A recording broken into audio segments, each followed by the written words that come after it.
Hey everybody, welcome to Workflow from Home. My name is Michael, and one of the things we're doing in this series is talking to experts and getting more feedback and opinions on some of the different ways that professionals in the media and entertainment industry have been affected by working remotely. One of those groups that's actually doing very well and was able to transition from local to remote very quickly is the visual effects industry. So in order to unpack that a little bit more in hopes that some of the data is applicable to you and your business, I'm really excited to bring on visual effects guru Scott Squires and talk a little bit about how the VFX community is responding to remote workflow. While some of you may not know who Scott Squires is, you'll definitely recognize his body of work. From iconic visual effects game changers like Close Encounters of the Third Kind to Who Framed Roger Rabbit and the Star Trek feature films.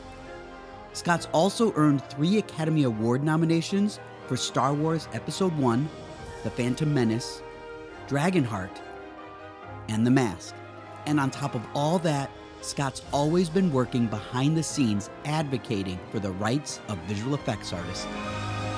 Hey everybody, welcome to Workflow from Home. Today I'm having the pleasure to sit down with a VFX guru, Scott Squires. And so I just want to thank you, Scott, for joining us today. Oh, thank you very much for inviting me. So tell us a little bit, Scott, about your history, where you come from, a little bit of your story. I came from the Midwest, out directly to Los Angeles and knocked on doors. And so the first project I worked on was Close Encounters of the Third Kind. So I was Doug Trumble's assistant. So one of the first tasks the first week there was to create clouds for the movie, which originally was called Watch the Skies. So they gave me $20 in petty cash, and they said, well, look, when we pour cream in coffee, we kind of get clouds, but we can't photograph that, obviously. So we need you to figure out how we could do that. So I took a 20-gallon aquarium and $20 in petty cash, and then experimented for the week and came up with the process that we ended up using in the movie.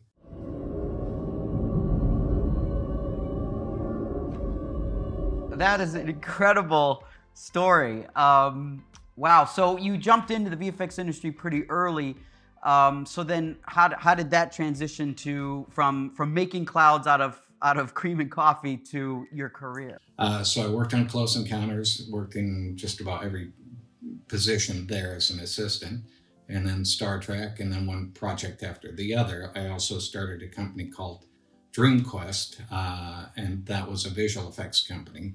So I was one of the key founders of that and helped run that for like 5 years. And then I went to work for ILM and spent almost 20 years there.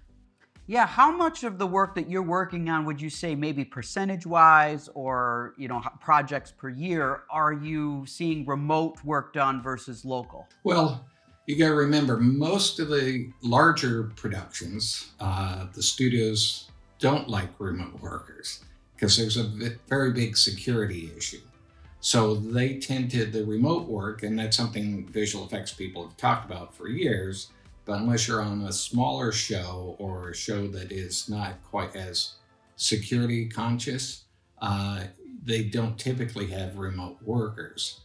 So what you've been seeing is smaller productions and smaller teams doing remote work, whereas the larger companies, mid-sized to larger, typically have remote other companies. So in other words, on a typical big feature film, you might have 12 or 15 visual effects companies around the world.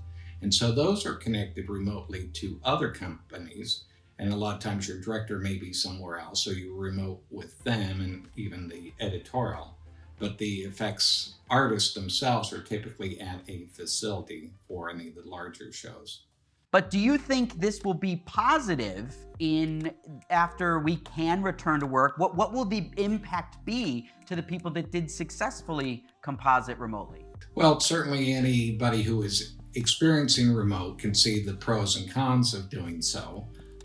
And certainly for visual effects people, like even in Los Angeles, or San Francisco, you're typically driving an hour to work and then an hour from work. So you're losing another 2 hours a day. And if you're putting in 10 or 12-hour days, that's a fair bit of time. So there's something to be said. Obviously, one of the pros is being able to work from home. Clearly, there's in visual effects, you commonly have people go around looking at the different monitors, like an effects supervisor, just checking in on people. And you'll also have group dailies and things like that. So with the whole remote thing, that becomes kind of a different process. And so it's a question of how well that's going to work and what tools are going to be used to get the most in terms of communication between the different people, whether that's fully utilized or not. It also gives a chance for visual effects people to start thinking, okay, well, do I actually have to be here in Los Angeles or Vancouver or wherever it might be? Or could I move somewhere else and just do freelance remote type of work? One of the very hot topics, especially around award season, which we just sort of exited, one of the hot topics that always comes up is the VFX community and VFX companies and stability and profit margins and companies that win awards and then go out of business and things like that. What do you feel the impact of today's working from home will be on the VFX community at large? Well, it does, as I say, give potentially reduces cost because the facilities could be smaller, because they're not having to have, whatever it might be, 200 or 400 workstations and people all set up at a facility. Also means the facility might be able to actually be out in some place at a lower price point, and certainly the workers could be in other areas that might be a lower cost to them. So that the rate needed to pay for your house and so forth is a lot different in some place like Wisconsin than it is in Los Angeles.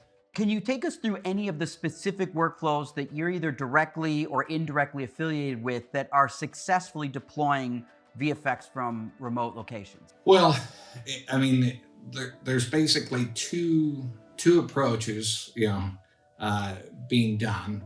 One is you're uploading your files to some place, and then the workers download that footage onto their local machine where they have the software, whether that's Nuke or Maya or whatever they're using, and actually do the processing working on their own home system. And once they're completed a task, then they upload that.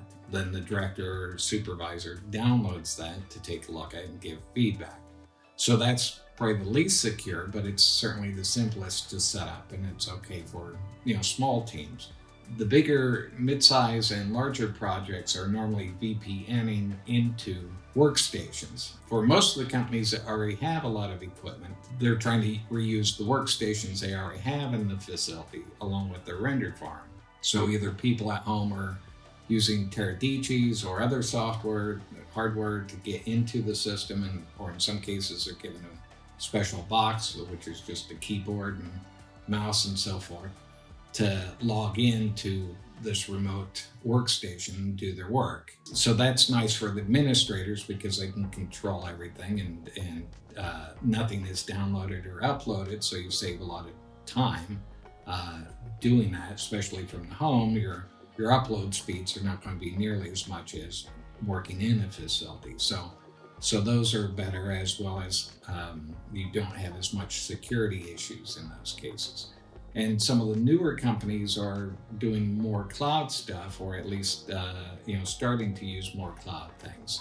So instead of having a facility with a bunch of workstations render farm, they just go on to a special form of AWS or something else and buying a virtual machine for $2 an hour, whatever it might be, and do the work there. So then it's a question of trying to get the licensing and all of those other things sorted out, but that opens up a whole set of opportunities for any independent as well, just to fire up a team of people and start working on a project without having to set up a whole facility.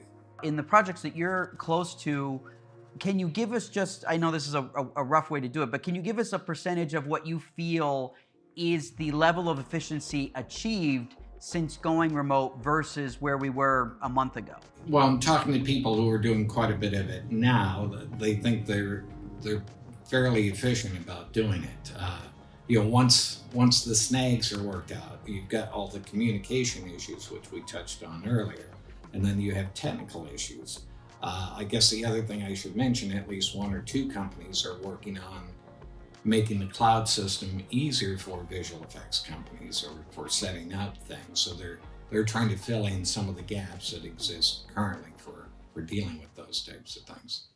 So last question I have for you is, what would be your advice to any of the companies that maybe haven't yet taken the plunge to deploying a remote VFX workflow for their either big, medium, or small size show? What are a couple of data points that you could share with those people to consider, or consider maybe gotchas or watch out? Right. Well, I guess the thing is communication is going to be key. Just trying to make sure that people get updated and the information flows between all your people. You've got to decide your security level that you're going to have to achieve, and the trade-offs between the different setups. There's a cost factor, there's a speed factor. Your VPNs and so forth cost money, and how many can you set up and can you scale it? You know, what are the different cost factors? And just really explore the trade-offs that you're going to be making. And the ideal would be to try to set up a prototype fairly quickly, try it out for just some simple test shots, to get your feet wet, and then shake out the details from there. It's great. It's good advice. And I love that we touched on so many different facets of the VFX community. So I want to thank you, Scott, so much for joining us today and sharing your expertise. And congratulations on an amazing career and an amazing world of effects that have impacted many of us personally. And thanks for helping pioneer remote workflows in a time we need it most. Oh, you're very welcome. Thank you very much for having me on.